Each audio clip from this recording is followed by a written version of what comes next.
26 de abril de 1986. O reator 4 da usina nuclear de Chernobyl ficou fora de controle durante a execução de um teste de baixa potência que acabou resultando em uma explosão seguida de um incêndio que demoliu as estruturas do reator e liberou quantidades massivas de radiação na atmosfera. Esse acidente aconteceu pelo não cumprimento das medidas de segurança que acabaram levando ao superaquecimento do reator e derretimento do núcleo, e isso acabou fazendo com que houvesse dissipação de elementos radioativos como plutônio, iodo, estrôncio e césio dissipados na atmosfera. Além disso, essa explosão inicial resultou na morte imediata de 2 trabalhadores e, posteriormente, acabou levando a 134 pessoas sofrerem por síndrome aguda das radiações. Por essa razão, a Agência Internacional de Energia Atômica categoriza o acidente de Chernobyl na escala 7 de eventos nucleares e radiológicos que a gente tem de modo internacional. E é justamente sobre esse tema que nós vamos falar aqui hoje para celebrarmos o episódio de número 50 do podcast Rádio On, Radiação para Leigos. Então, acompanhe na sequência a história desse evento.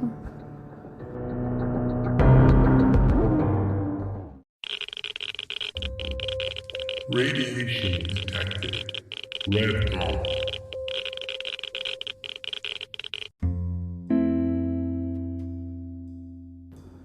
Olá, meus irradiados! Como vocês estão? Aqui quem fala é a Paola. E no episódio de hoje nós vamos celebrar o número 50, então já temos 50 episódios gravados aqui, né, nessa plataforma. Na verdade são 51, tá? Porque o episódio piloto eu coloquei como 00, então na verdade ele é o primeiro.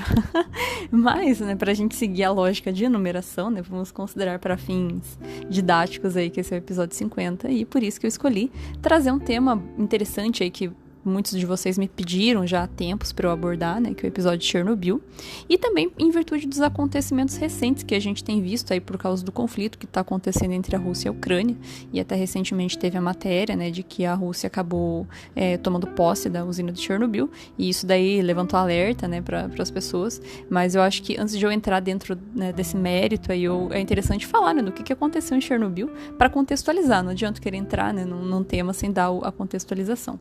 Então, por isso que hoje nós vamos falar sobre Chernobyl.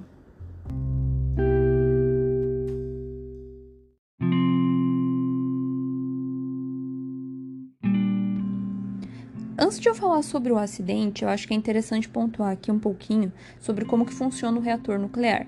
Já tem um episódio sobre isso aqui no podcast, episódio 32, que inclusive tem a participação de um convidado, que é o físico Philip Kipper, e ele explica de um jeito muito mais detalhado, né, como que é a questão dos reatores e tudo mais.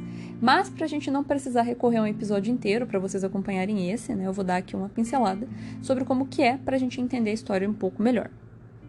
Bom, e o que é um reator nuclear? Para que ele serve? O reator nuclear, ele é um equipamento que ele vai servir para produção de energia elétrica e, para isso, ele vai utilizar combustível nuclear, que quase sempre é o elemento químico urânio. Mas por quê? Né? Por que um reator nuclear usa um elemento radioativo? O que tem ali, né? É a radiação, né, que produz a energia? É o quê? Porque radiação é isso, né? É uma energia que transita pelo meio. É ela que vai dar para nós, que vai, né, ser transformada em eletricidade? Na verdade, não.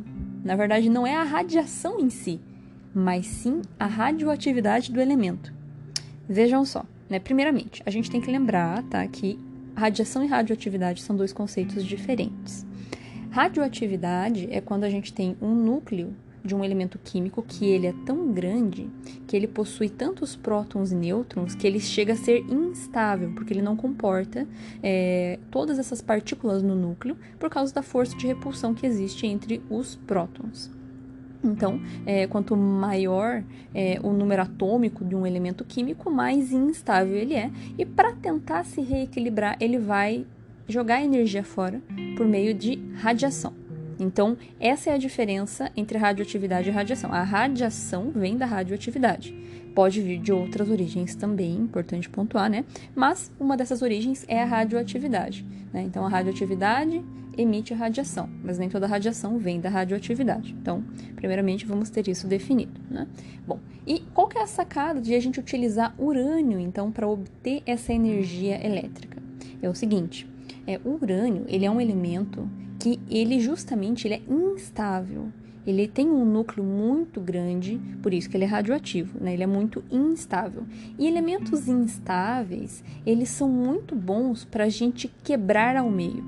Estranho falar isso, né? Quebrar. Mas é isso. Tem um nome certo para essa quebra, que é fissão. Fissão nuclear. O que é isso? É a gente jogar um nêutron lá no núcleo e arrebentar esse núcleo no meio. É muito parecido com a gente imaginar um jogo de bilhar, que você tem a bolinha branca, né, que você dá uma tacada ali e estoura as outras, né, que daí espalham todas na mesa. Você desmonta aquele agrupadinho. É parecido. É fazer esse desmonte de agrupados que está no núcleo. Mas por que disso? Porque quando a gente faz isso, a gente emite, libera uma quantidade de energia imensa, mas assim, imensa mesmo, uma quantidade muito grande. E o que acontece? Essa energia, uma vez sendo obtida por meio desse processo de fissão, ela vai gerar muito calor. E esse calor vai fazer o aquecimento de água que possui ao redor do núcleo de um reator, e essa água aquecida vai fazer movimentação de turbinas, né? Vai virar vapor e tudo mais, né? E vai acabar movimentando turbinas, que elas que vão gerar eletricidade. É muito parecido com uma usina termoelétrica, só que ao invés da gente queimar carvão para obter calor e gerar energia, a gente está obtendo esse calor por meio da fissão nuclear. Então, é assim que a gente obtém. A questão da radiação existir ali é meramente um resíduo. Indifere a radiação estar ali. É simplesmente que é inerente ao sistema. É muito parecido com a gente pensar num carro, né? Um motor ali, a combustão, né? Um motor de gasolina.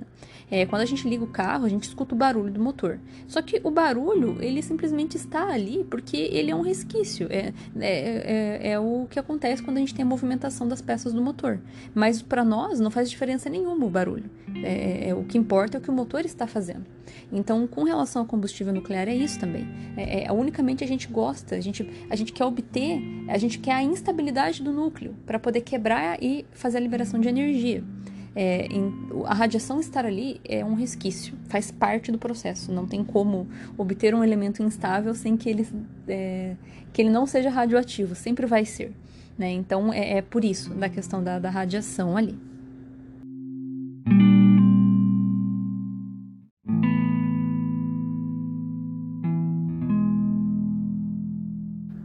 Tá, mas aí vem uma pergunta, que inclusive me fizeram em aula, e eu até achei bem interessante porque é muito válida, que é o seguinte. Vejam que no começo do episódio eu falei, né, que foi liberado na atmosfera uma quantidade muito grande de elementos radioativos como césio, estrôncio, iodo, blá blá blá. E inclusive o aluno, né, me questionou, era justamente sobre isso. Mas se no núcleo tinha urânio, da onde que veio esses outros elementos, né? Porque não é urânio? Aí é que tá. Quando a gente tem esse processo de fissão, ou seja, quando a gente quebra, né, o urânio ali no meio, né, o que acontece? Vejam, o que caracteriza um elemento químico, o que faz ele ser o que ele é, né? O urânio é urânio por uma razão, o césio é o césio por uma razão. O que faz, né? O que dá essa identidade para o elemento químico?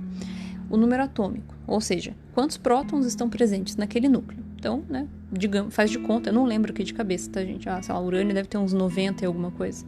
Faz de conta que o urânio ali, então, né, ele tem a sua identidade porque ele tem 90 prótons, por exemplo. Só que o que acontece? Quando a gente faz esse processo de fissão, a gente não está quebrando o núcleo no meio, a gente está segregando, né? Está separando o núcleo em duas partes. E vai obter a energia, claro, né, que é o esperado, só que vai sobrar duas partes de um átomo que estava ali, ele estava ali tranquilo, você quebrou ele em dois, virou duas coisas diferentes. Então, digamos que se de um momento inicial tinha 90, se a gente quebrou no meio, faz de conta que de repente virou duas partes, cada uma com 45. Não é isso, tá, gente? Fisicamente não é isso. Mas a proporção não é essa, né? Tem conversão de matéria, mas para fins didáticos, né? Digamos que foi 45 para um lado e 45 para o outro. 45 prótons já não é urânio. Mudou. De repente, daí tem que olhar na tabela periódica para ver qual é o elemento químico que tem 45 prótons. Então, é isso que ele vira. Né? Então, é mais ou menos o que acontece. A gente chama isso, tem um nome, tá? Que se chama transmutação. Ou seja, é um elemento que ele muda Como a gente está mexendo no seu núcleo, no que dá a identidade do elemento, naturalmente ele vai deixar de ser o que ele é, porque a gente está mudando as características. Então, é daí que vem o césio, o iodo, simplesmente viraram subprodutos do processo de fissão do urânio. Tudo no começo era urânio. Só que conforme o urânio foi sendo quebrado e fissionado, foi saindo um monte de pedaço de núcleo que foi virando outra coisa. E daí que vem, então, esses resquícios, né, essas partículas radioativas que foram dissipadas.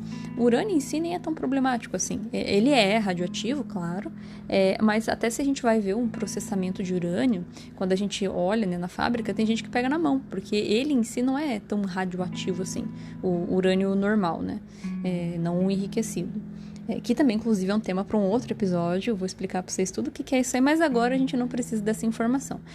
O principal que nos é interessante é justamente esses processos de fissão que faz tudo ficar perigoso. A obtenção de energia é grande e esses resquícios, né, esses pedaços de núcleo arrebentados que viram elementos radioativos de outras coisas, né, que nos são interessantes porque são eles que trazem a problemática do acidente.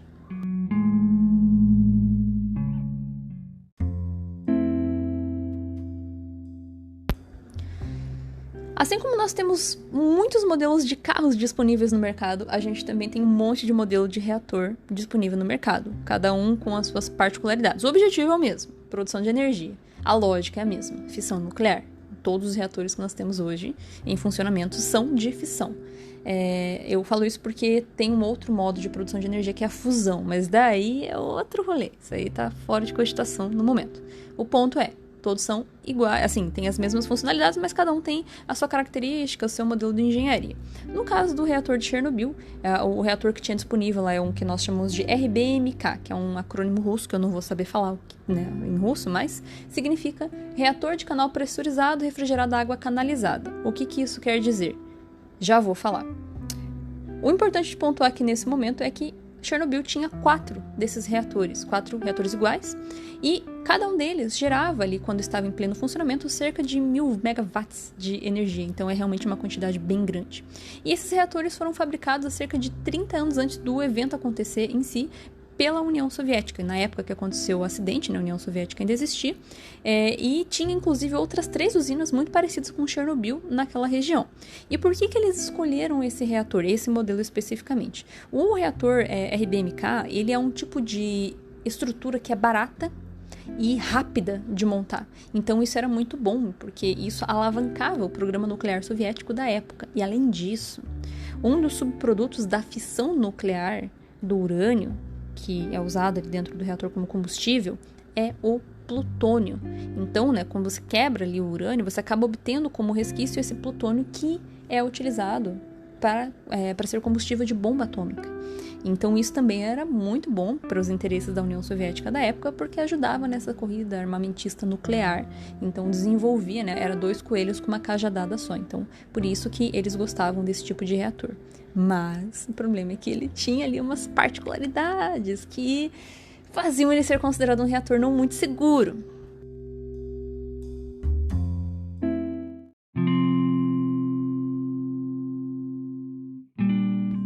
Bom, então, como que funciona? Continuando a falar sobre os reatores, né? O que acontece? Por que o RBMK era um problema? Todos os reatores nucleares vão ter um núcleo, onde a gente vai ter o combustível nuclear para a gente poder obter a energia, né? No caso do reator RBMK, né, núcleo ali de urânio, como a gente comentou. Inclusive, eu não comentei agora há pouco, mas o urânio, ele é um elemento escolhido para fazer esse combustível nuclear, não só por ele ser um elemento radioativo, porque tem vários, né? Então, por que o urânio especificamente?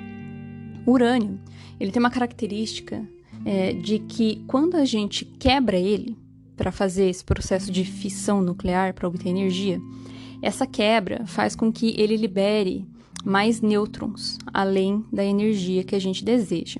E é justamente os nêutrons que são a chave para a gente conseguir fazer a quebra subsequente dos átomos que estão ao redor. Então, o urânio consegue manter uma reação autossustentável. Isso significa que a gente consegue ter produção de energia constante, quer dizer que tem um rendimento muito bom esse tipo de combustível. Então, é importante só pontuar isso também, né?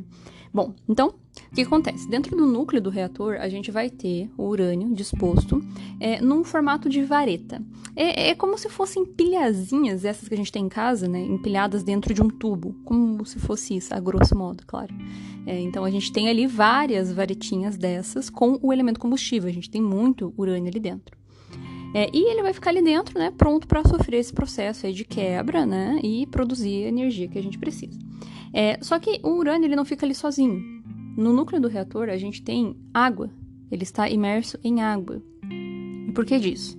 A água tem algumas funções dentro do núcleo do reator, como, por exemplo, fazer o resfriamento. Já que a gente tem produção de energia e isso gera calor, a gente precisa resfriar esse núcleo e essa água precisa, né, trocar calor ali com o sistema, né, e trocar calor também com o sistema externo. Tipo, existem 2 sistemas de água, um que fica no núcleo, né, para fazer o resfriamento, e um outro sistema externo, que é com a qual a água do núcleo vai trocar a temperatura, né, fazer essa transferência de calor, para que a gente não tenha problema de contaminação e tudo mais, né? Então, a água do núcleo é um sistema fechado. Enfim, então a gente vai ter ali, portanto, né, a presença da água, bonitinho, para fazer o resfriamento. E além disso, a água também vai ajudar a fazer o controle ou a moderação da reação. O que acontece? Os nêutrons, eles precisam, digamos assim, ter uma certa velocidade para a gente conseguir ter uma efetividade de fissão. Senão a gente acaba não tendo uma reação tão eficiente, por assim dizer, a grosso modo. Então a água vai ajudar a dar uma freadinha nos nêutrons e vai manter essa reação em cadeia muito mais eficiente. Então, basicamente, a água serve para isso e também ajuda a dar uma segurada quando você não quer que o processo de fissão aconteça de modo tão intenso, né? Então, beleza, a maioria dos reatores, inclusive, acaba que tem aí meio que água para fazer essas 3 funções aí, né? De resfriamento, controle poxa vida, controle e moderação, né? Então, tem basicamente essas coisas aí. Daí, tudo bem, tranquilo, nada demais, né? Todo reator é assim. Só que o que acontece? O reator RBMK, Chernobyl, ele tinha, além da água do núcleo para fazer esse resfriamento, barras de moderação de grafite. O que isso significa? Que essa moderação de nêutrons, que pode servir para fazer o controle da reação, para dar uma freadinha nos nêutrons, né? Então, era feito por essas barras, né, de grafite, que absorve esses nêutrons. Até aí também, nada mal. Só que qual que é o problema? Quando a gente tem um reator funcionando em baixa potência, ou seja, sem estar no seu funcionamento pleno de fissão, quando a gente coloca essas barras de grafite no meio do reator, porque elas ficam suspensas. Aí, quando você quer o reator ligado, elas ficam, né, fora do núcleo. Conforme você quer ir desabilitando o reator, você vai descendo essas barras de grafite para o interior do núcleo.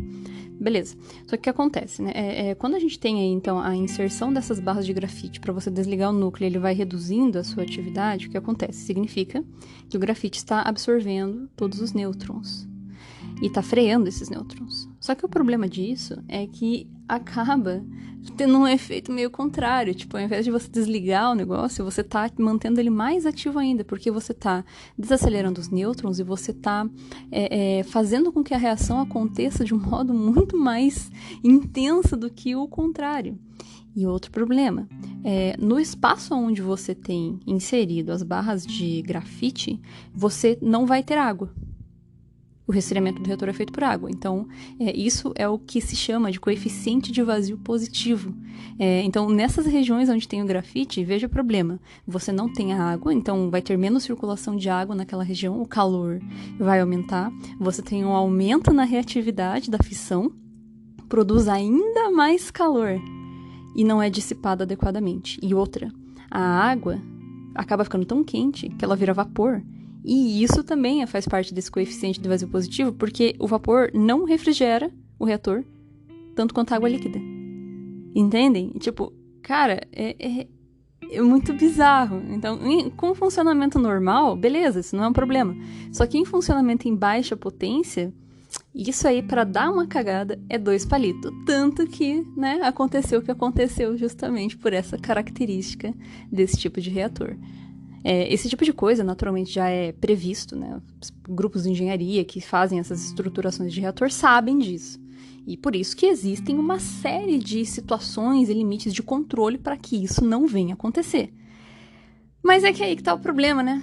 A gente tá falando de pessoas que operam esse tipo de equipamento, então a gente tem influência de fator humano, e quase sempre a maioria dos acidentes que a gente conhece, seja radiológico ou seja nuclear, sempre vai ter uma pontinha ali de fator humano como agente inicial. E ainda que nesse caso de Chernobyl tinha mais um problema. A estrutura ainda não tinha algumas outras camadas de proteção do reator, da estrutura física do prédio mesmo, que hoje a gente observa, que são estruturas de concreto, de chumbo, uma série de estruturação física mesmo, para impedir, no caso de ter um comprometimento do núcleo, uma destruição, né, para que esse material que está lá dentro não se disperse, esses resquícios de fissão que é o problema, né? O urânio em si não é o problema é o resto dos materiais que sobram desse processo, que foi o que a gente comentou ali no início, né? Césio, estrôncio, iodo, né? Tudo isso aí é resto, né? Então não tinha essa cúpula de proteção. Então, né, explodiu o reator, naturalmente vai voar. Tinha até uma tampa ali de concreto em cima, super pesada, mas assim, né? A gente tá falando de uma explosão de um reator. Então, isso não era o bastante. Tem que ter uma estruturação muito mais, digamos assim, mais efetiva, por assim dizer.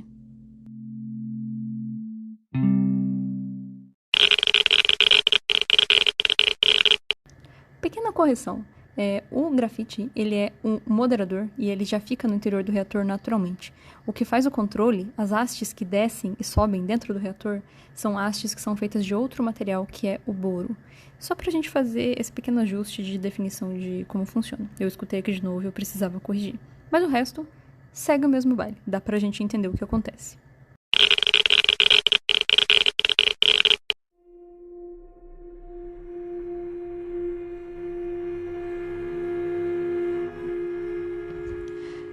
Bom, então agora a gente viu aí mais ou menos como que são algumas características importantes do reator RBMK, que é justamente o coração do problema, no caso do acidente de Chernobyl, né? Essas características, resumindo, né?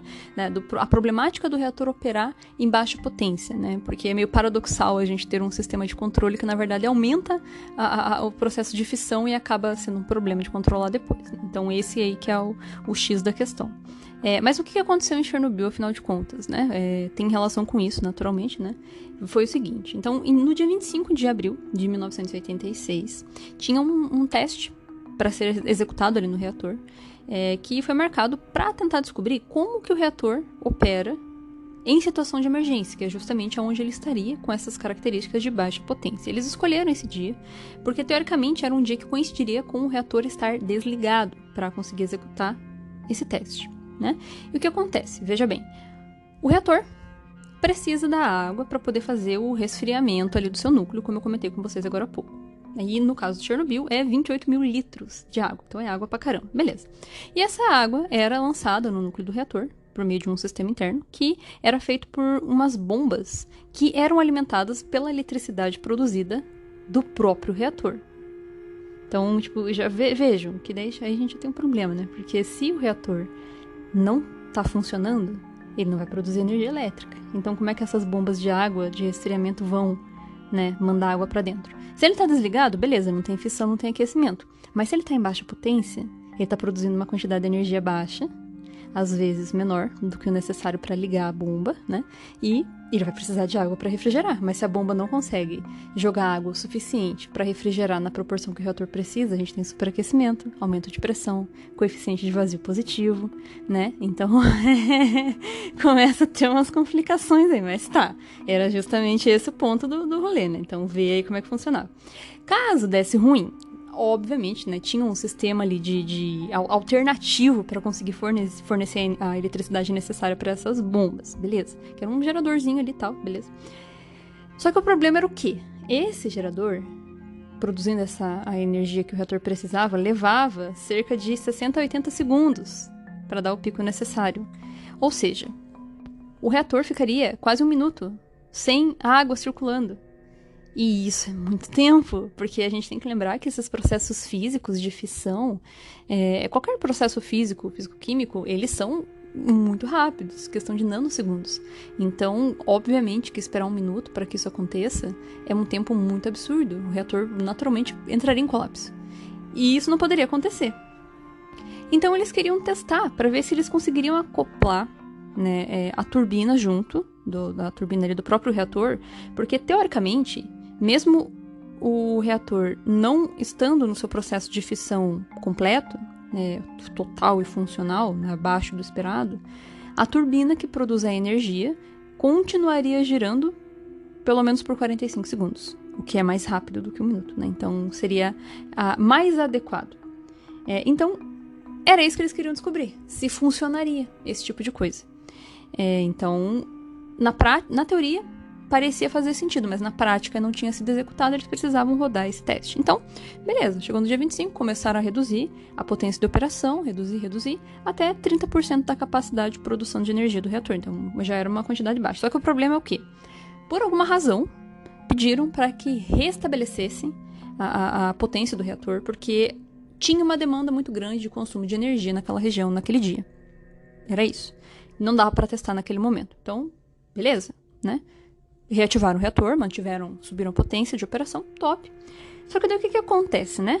Beleza, foi passando o tempo, deram lá, né, passaram lá, produziram a energia que precisavam, puderam retomar o teste, tiveram liberação, né? Tudo isso, naturalmente, é uma coisa que não é feita de aleatório, né? Existe toda uma equipe por trás que vai fazer autorização e condução desse tipo de processo. E beleza, foram autorizados a dar sequência no teste. Só que esse teste era para fazer no dia 25 de abril, né, durante o dia, porque era o momento em que teria a equipe adequada para fazer o teste. Só que como teve que, né, interromper por um momento para poder subir a produção de eletricidade e depois ter que descer a potência do reator de novo, isso demora um tempo, né, especialmente porque é difícil de controlar esse tipo de coisa, né, tem que ser tudo programado. Então, o reator, ele foi conseguir descer a potência de novo, já era meia-noite do dia 26, só que o problema é que a equipe do turno do dia, que era responsável por rodar o teste, foi embora, trocou de turno, o turno trocou meia-noite, entende? Então aí, nessa troca de turno, veio uma equipe que aparentemente não sabia executar o teste, né, como nós podemos observar por esse pequeno acidente, né, não sabiam conduzir o teste adequadamente. E aí, né? Eis a questão. Então, foi meia-noite 5 que o reator chegou lá na potência de 700 megawatts, que é considerado uma potência baixa, ideal para executar os testes necessários. Inclusive, né, os responsáveis pelo acidente, que foram sentenciados posteriormente, até tem aqui, eu vou ler o nome para vocês, porque eu não sei falar, porque é russo, sei lá. Então, um é o Alexander Akimov, que era o chefe do turno. O outro é Leonid Ai, gente, eu não sei falar o nome dele. Top-9, alguma coisa assim. Que era o operador das hastes, era o operador do reator. E o Anatoly Dyatlov, que esse daí é o mais conhecido, né? O chefe engenheiro do negócio, né? E o problema aconteceu justamente entre o Anatoly e o Alexander, porque um era o chefe do turno e o outro era o chefe engenheiro. E ficou uma divergência com relação a ordens do que ser feito naquele momento. Quando o reator estava com a potência baixa, acontece um fenômeno muito curioso, que dentre os resquícios de resto de fissão nuclear, como eu comentei com vocês, né, o urânio quebra e vira outros elementos, né? Tinha lá o césio, tinha o iodo, tinha o estronço, mas um outro elemento que estava sendo produzido no núcleo do reator de baixa potência era o gás xenômio. E isso faz com que a potência do reator fique ainda menor, porque ele faz um processo que se chama envenenamento do reator. O que acontece? O xenômio, ele absorve nêutrons. Então, ele vai freando esses nêutrons e isso vai gerando mais calor. Porque toda partícula, quando ela está sendo acelerada e ela reduz a sua velocidade, essa energia que ela tinha, essa energia cinética, ela precisa ser convertida em alguma coisa. Porque nada some no universo, né? E ela é convertida em energia térmica. E isso daí vai fazendo com que o reator funcione com potência ainda menor. Só que aí vai entrar naquele processo que eu comentei com vocês, né, do reator de baixa potência, de ser um paradoxo, né, na verdade. E, nossa, gente do céu, que cagada. E daí o que aconteceu? Começou a ter discussão, né, entre o Alexander e o Anatoly com relação ao que fazer, porque o Alexander falou, né, que no manual não podia o reator funcionar abaixo de 700 megawatts. Mas o Anatoly teimava que sim, que tinha que derrubar esse funcionamento para 200 megawatts. E o xenômio ali comendo solto, quase desligando o reator, absorvendo todos os nêutrons, esquentando pra caramba aquele núcleo, criando uma caralhada de coeficiente de vazio positivo. Nossa, eu tô suando aqui, só de contar o negócio. E eles não viram. Ai, meu Deus do céu. Nossa senhora. Daí tudo bem. Quer dizer, tudo bem não, né? Mas tá. O operador, né, do reator ali, eles resolveram que eles iam erguer as barras de moderação, de controle, pra conseguir dar uma aumentadinha ali na potência, né? Porque estavam realmente tava abaixando menos de 200 ainda. Então eles resolveram erguer a barra de controle, né, para evitar de absorver mais nêutrons, porque os nêutrons já estavam quase sumindo com o xenômio ali no núcleo, né, envenenado, né? Só que daí o que acontece?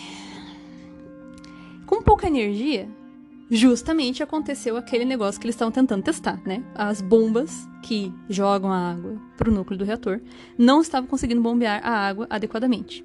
A temperatura subindo abruptamente, né? Especialmente por causa do coeficiente de vazio positivo, ou seja, começou a formar bolha de vapor, não pela ausência das barras, mas por causa das bolhas de vapor que estava formando na água do núcleo, né? E lembrando, né, o vapor ele não vai absorver nêutron, né? Então, só a água ali, né, que vai ajudar a fazer a moderação e reduzir a temperatura, não refrigera adequadamente, né? E, nossa senhora, então o negócio começou a subir, a temperatura subindo. Quando foram perceber, né, o engenheiro ali, né, o Anato, ele tentou apertar o botão de emergência para fazer descer as barras de controle, só que travou, não descia. Nossa, e a parte que desceu ainda, então fazia mais coeficiente de vazio positivo, porque, né, era ausência de água naquela região onde estavam aquelas barras, e aí não teve jeito.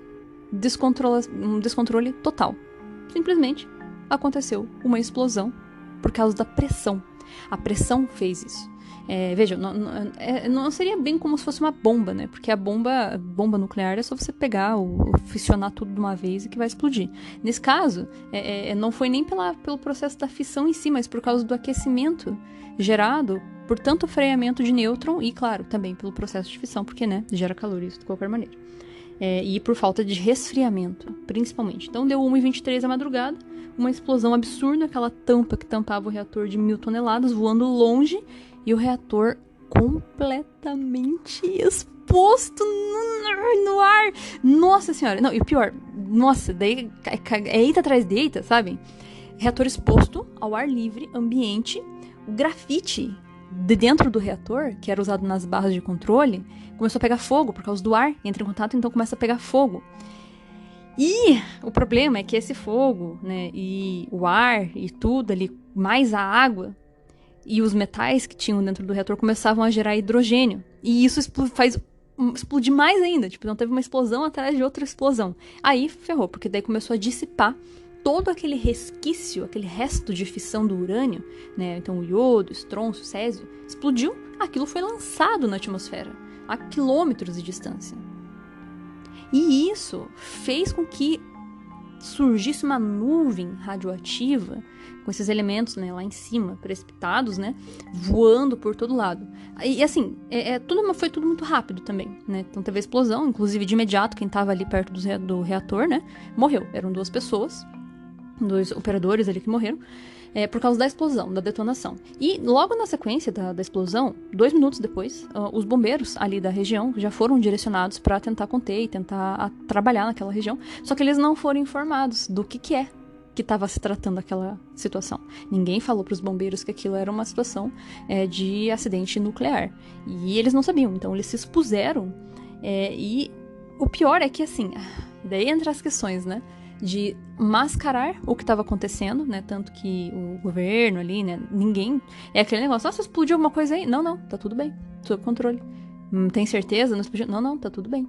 Ó, nosso detector aqui tá mostrando que a radiação de fundo é 3,6 Roentgen. Roentgen é uma unidade de medida para exposição. Então, tinha ali 3,6 Roentgen. Só que o problema é que esse 3,6 é fundo de escala. Ou seja, fundo não, é teto de escala de detector. O detector que eles estavam utilizando ia até 3,6 Roentgen. Então, eles mediam e falavam, não, tá tudo bem, 3,6 Roentgen. Mas não. Na verdade, se você fosse medir com um equipamento que conseguisse numa escala maior, você ia perceber que tava, na verdade, em 30 mil röntgens, que, tipo, cara, é muita exposição, gente. Cara, é muita radiação. Nossa, eu não consigo nem fazer uma analogia aqui, porque é muita radiação. Enfim, e, na verdade, o acidente, ele só foi pontuado mesmo, né? O governo da União Soviética só admitiu o acidente porque essa nuvem imensa de material radioativo que foi dissipada na atmosfera começou a voar pela Europa e começou a atingir outras regiões. Então foi para Polônia, Alemanha, Áustria, Romênia, Suíça, Itália, França, Bélgica, Holanda, Inglaterra, Grécia, Japão, Índia, Canadá, Estados Unidos. Começou a ir para todos os lados. E aí, todo mundo começando a perceber que tinha um negócio, tá avisando que tem radiação, e não é nada, não. Aí, realmente, o governo, né, da União Soviética não teve outra escolha senão realmente admitir o que tinha acontecido. Mas óbvio que isso não foi de imediato. Inclusive, os bombeiros, né, boa parte das pessoas que sofreram posteriormente foram vítimas desse evento, por síndrome aguda das radiações, foram os bombeiros, justamente porque não foram alertados do que estava acontecendo. Se expuseram sem saber ao que estavam se expondo. E com relação às cidades, né, porque Chernobyl ficava em Pripyat, que era uma cidade construída justamente para as pessoas que trabalhavam na usina. E era uma cidade grande, e ela foi evacuada. Só que isso foi 36 horas depois do acidente, e o governo, eles falavam, assim, que era para só pegar coisas pessoais ali, umas coisinhas que logo iam retornar, iam voltar. E, na verdade, não, né? Foi realmente zona de exclusão, tiraram todo mundo, evacuaram todo mundo, e essas pessoas nunca mais voltaram para suas casas.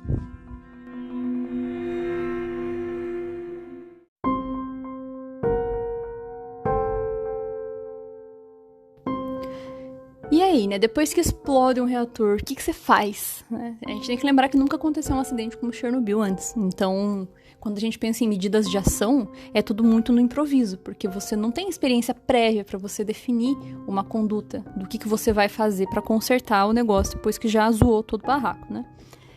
Beleza, tem que dar um jeito de parar, né? Tem que parar o incêndio, principalmente para parar de dissipar material radioativo por aí. Como é que faz isso? Não dá pra jogar água, porque você vai fazer mais hidrogênio, vai continuar explodindo, não pode. Então, você tem que tentar fazer alguma coisa. O que eles tentaram fazer? Jogar uma mistura com areia e boro para poder fazer a absorção de nêutrons e tentar parar efetivamente com os processos ali, né, nucleares que estavam acontecendo. Só que o problema é que você não podia chegar muito perto por causa do nível de radiação. Então os aviões que sobrevoavam o reator, eles tinham que fazer um tiro ao alvo. E tem umas fotos bem interessantes na internet que os aviões com o chão revestido com chumbo, que os próprios pilotos montavam para tentar evitar absorver a radiação. Só que era muito difícil você acertar um saco de areia com boro em cima de um reator em movimento no avião, longe ainda por cima. Então, não era lá muito efetivo. E outra coisa, começou a dar um monte de zica, porque aconteceu essa mistura de areia com boro, urânio e os outros metais, né, da composição do reator, eles começaram a derreter e virou meio que uma lava. Parecia uma lava radioativa, tem um nome pra isso, que chama córium.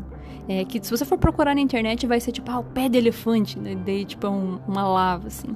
É bizarro mesmo, é um negócio tenso. Só que tem um problema.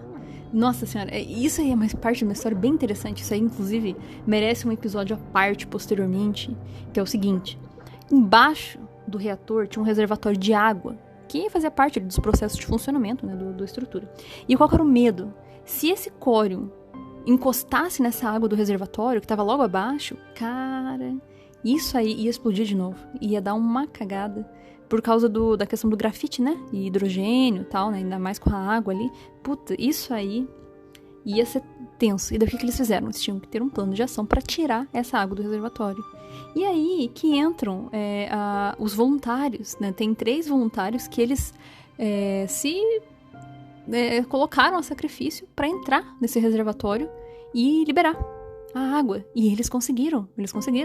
Eles esvaziaram, eles são considerados heróis, inclusive, por terem se arriscado. E o mais curioso de tudo, por isso que eu falo que isso merece um episódio à parte, que ainda farei, eles não morreram.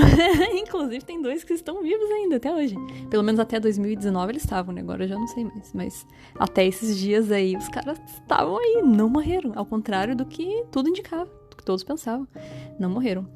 Não sei também a razão disso, talvez a exposição naquele reservatório não tenha sido tão intensa, estrutura, né, muito densa ali, barrava, não sei. Vou pensar sobre isso, vou dar uma lida e depois eu gravo um episódio pra vocês. Bom, e aí beleza, né? Sobreviveram. E além disso, né, teve mais um negócio. A questão é que toda essa explosão gerou uma série de detritos ao redor do reator. E o que acontece? Tinha que blindar aquela bagaça, né? Fazer um sarcófago. Se você for procurar na internet hoje, você vai encontrar lá, né, a blindagem do reator como sarcófago. Top! Só que como que você vai construir um bagulho em volta se tá cheio de material radioativo por ali? Não dava. Então, foi necessário fazer uma limpeza daquela região. Eles tentaram fazer com robô, tentaram fazer, não sei o que lá, mas não dava certo. Esse tipo de limpeza teve que ser feito manualmente por pessoas, que são os que são chamados atualmente dos liquidadores. Então, eram pessoas que se vestiam com roupas de proteção, que infelizmente ainda assim não eram bastante para proteger, para poder tentar tirar os pedaços de grafite e os outros resquícios de material que tinham ao redor para poder para se fazer uma construção naquela região. Então as pessoas ficavam questão de 1-2 minutos ali, tirando o que dava. Foram cerca de 5.000 pessoas convocadas para fazer esse trabalho manual. E aí eles conseguiram limpar, descontaminar, assim, não por completo, né, mas tirar um pouco ali do principal, que era radioativo, para conseguir, né, estruturar ali o sarcófago e selar aquele reator para que nunca mais fosse disperso nenhum tipo de material.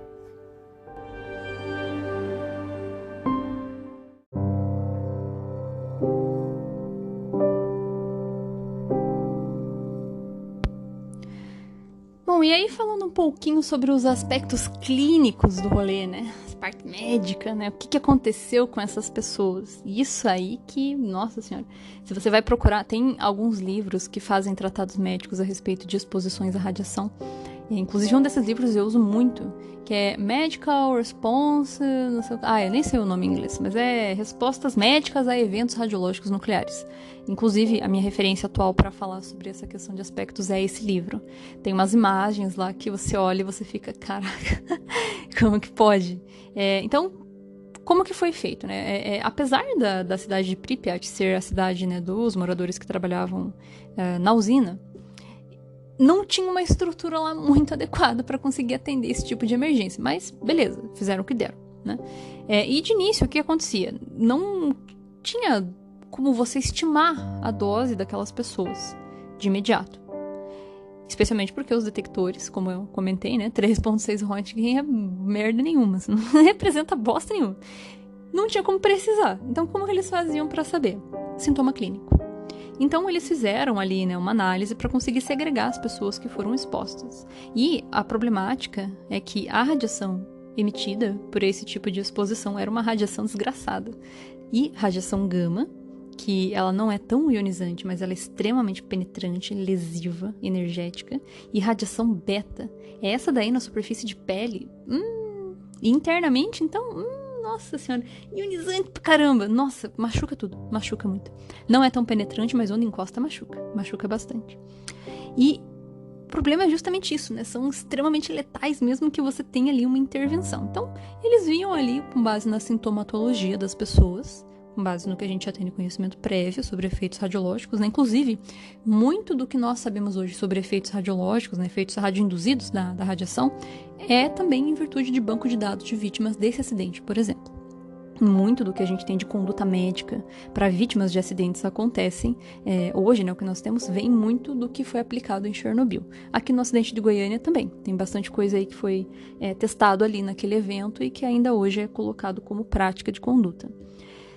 E, bom, né, a estimativa de dose ali dessas pessoas, né, dependendo da sintomatologia, realmente eram de muitos grays é a unidade de medida de dose absorvida. E, além da questão da exposição, tinha a problemática da contaminação radiológica. Porque, como eu comentei com vocês, foi dissipado um monte de elemento radioativo na atmosfera. E isso precipita, né, e tal, e depois ele cai no chão. E contamina as coisas e as pessoas. Então, iodo contaminou a galera, césio contaminou a galera. E o problema é que esse negócio ele demora um pouquinho para deixar de ser radioativo, né? O tempo de meia-vida que a gente chama. O césio é 30 anos, meia-vida do césio. Então, por 30 anos ele fica ali sendo radioativo. O iodo, às vezes, até mais rápido. O estronço, ele é meio rápido também. Mas tudo isso contamina e fica irradiando a pessoa por dentro. E isso que dá uma complicação muito grande. E além disso, nesse caso, né, de contaminantes, por exemplo, o iodo, a maior problemática disso, nesse iodo radioativo, é que o iodo ele tem afinidade com a glândula tireoide. Inclusive, hoje a gente usa isso em tratamentos de medicina nuclear de modo controlado. Mas isso é natural, é uma afinidade do elemento químico por fixar-se à tireoide. O que acontece?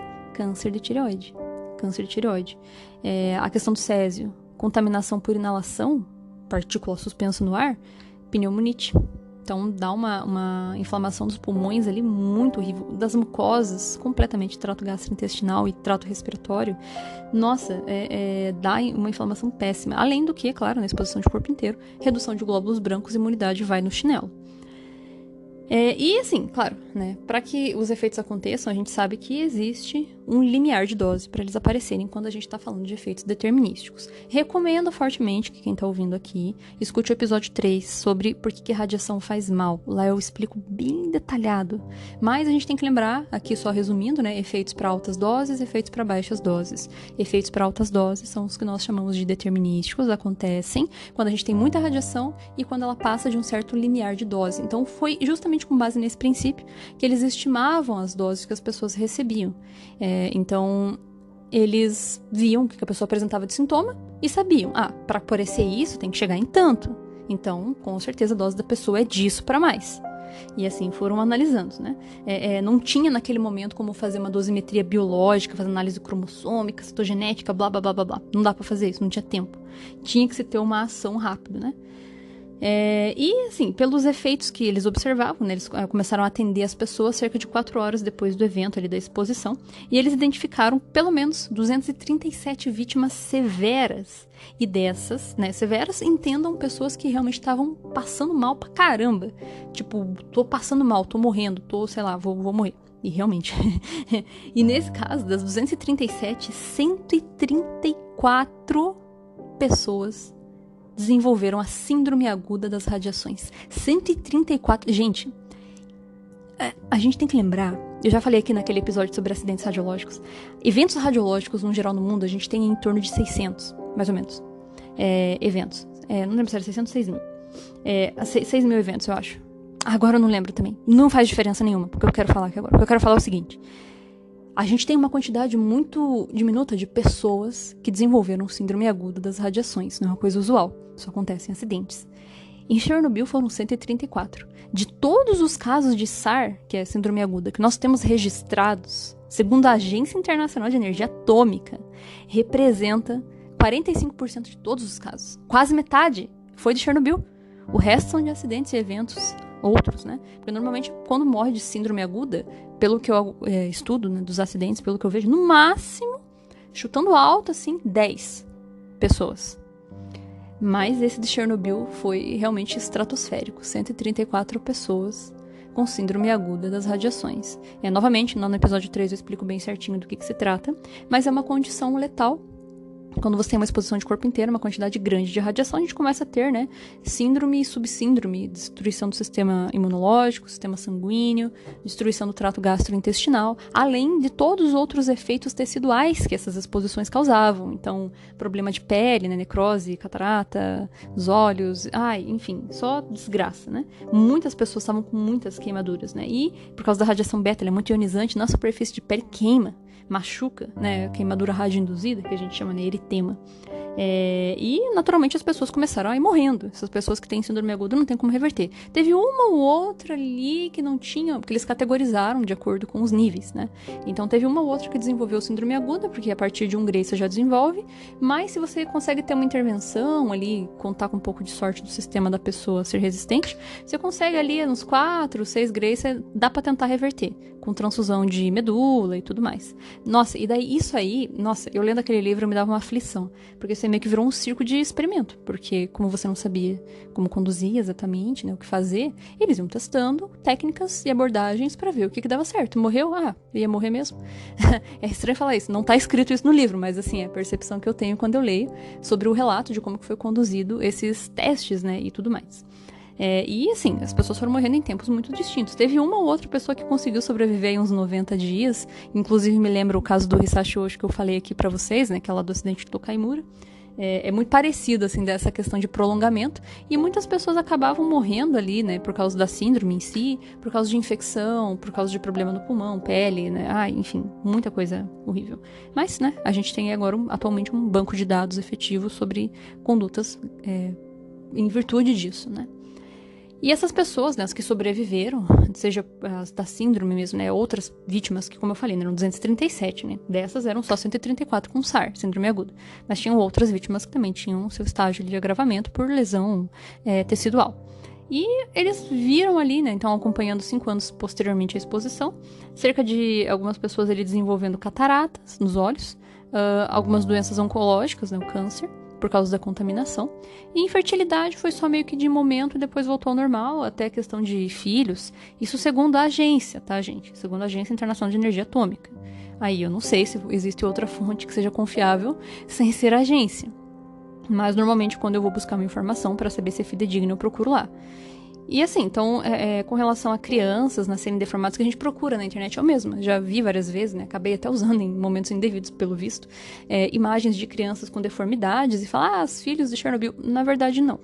Segundo a agência, não tem registro disso. As pessoas foram todas evacuadas das zonas de exclusão. Algumas pessoas voltaram a morar lá, ou moram ainda até hoje, né, não tão perto, mas moram naquela região. Aparentemente, tudo normal. O nosso corpo tem que lembrar que a gente tem ali uma certa... a gente consegue consertar algumas coisas que a radiação consegue danificar. Então, também não sei, né, até que ponto é verdade ou não é. Deixo em aberto isso aí, tá, gente? Não posso concluir nada, porque não tenho base de informação bastante para argumentar sobre isso. E daí tem também, claro, né, a análise que foi feita para pessoas que se expuseram a doses menores, que não desencadeou nenhum tipo de sintoma determinístico, né? Que é a reação tecidual, síndrome aguda. Pessoas que se expuseram a um nível menor de radiação. Cara, nesse caso, infelizmente, qualquer banco de dados que você vai ver de informação, seja da agência ou não, inconclusivo. Não tem como concluir o que aconteceu. Porque quando você não tem efeito que acontece a partir de limiar, é probabilístico. Não tem como saber. Então, o que a gente sabe de tudo é que o impacto maior para essas pessoas foram os fatores psicossociais. Discriminação, medo, falta de confiança no governo, inclusive para a própria União Soviética, né? Diz que ela foi dissolvida justamente por causa, né, dessa questão da falta de confiança, e que essa aí foi o prego do caixão da União Soviética. Diz que, tá? Novamente, não sei de história, não sei nada, tá? Sou burra, não sei nada. Tô falando aqui com base no que eu li. Tá? Se é verdade ou não, daí eu não sei. Vocês que manjam de história, aí vocês me contam depois. O que a gente consegue concluir também, aí é uma coisa louca, interessante, vejam só. Segundo a agência, se for buscar nos materiais deles, eles falam que o que foi observado é que teve um aumento no câncer de tireoide das crianças e adolescentes, porque as crianças são mais suscetíveis a efeitos biológicos de fato do que os adultos. Só que daí, posteriormente, depois da publicação da agência, teve outro estudo feito, né, um estudo epidemiológico, que pontua que, na verdade, a incidência de câncer de tireoide nas crianças não aumentou. Ela foi a mesma, esperada em qualquer lugar. A única diferença é que estava se monitorando com mais frequência. Portanto, se identificava com muito mais facilidade do que em outros lugares onde os cânceres simplesmente acontecem, mas você não rastreia previamente porque não tem uma razão para isso. Então, o excesso de monitoração fazia com que você identificasse os cânceres mais facilmente, dava a sensação, induzia ao erro de que foi por causa disso, falsa correlação. Diz que também não sei, tá, gente? Porque esse é um estudo, a agência fala uma coisa, o estudo fala outra. Daí não sei. Não tenho esse embasamento para opinar.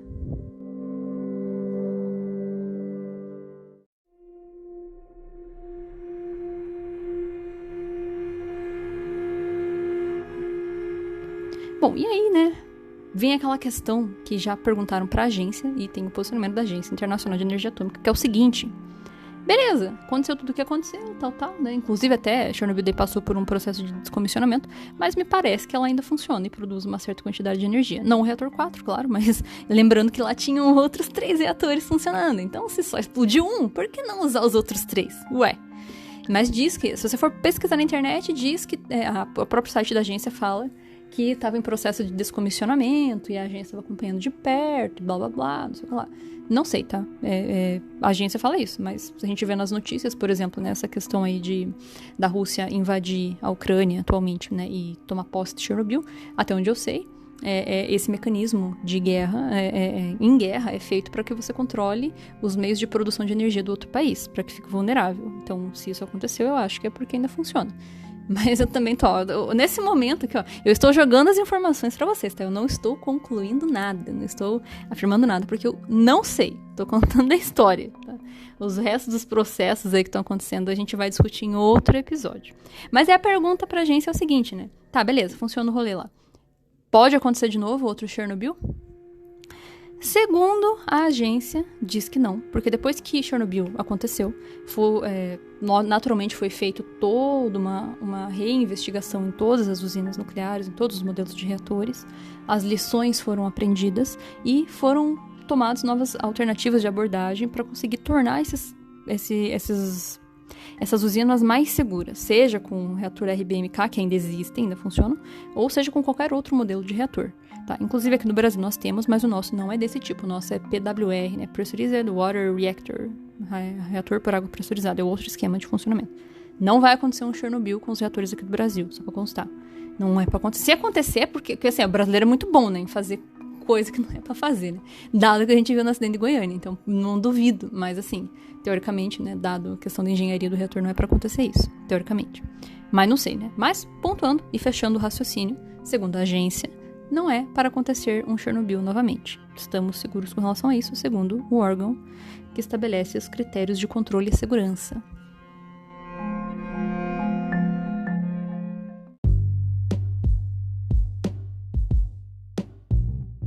Pois muito bem, meus irradiados, eu espero que vocês tenham gostado desse episódio. Claro que aqui foi tudo bem pontuado realmente na questão do contexto histórico, tá? Ainda tem um monte de 1000 coisas que dá pra falar sobre Chernobyl e que eu vou ir falando ao longo dos episódios, porque eu não tenho como fazer. Ia levar 200 horas de episódio que vocês não iam querer me ouvir falar por 200 horas, né? Então vamos segregar pra ficar mais leve. E eu também não consigo falar 200 horas sobre a mesma coisa. Então ao longo do tempo eu vou postando aqui outros episódios que tem correlação com Chernobyl, mas agora vocês conseguem entender o que aconteceu no maior evento nuclear que nós temos registro atualmente. Muito obrigada pela atenção de vocês e pela audiência mais uma vez. Se vocês quiserem entrar em contato comigo, mandar sugestões, pedir alguma coisa, tirar dúvidas, só mandar um e-mail para mim no radiaçãoparaleigos@gmail.com ou me procurar pelo Instagram, Radiação para Leigos, que vocês vão encontrar lá, eu respondo sempre que mandam mensagem. E é isso. Nos vemos no próximo episódio.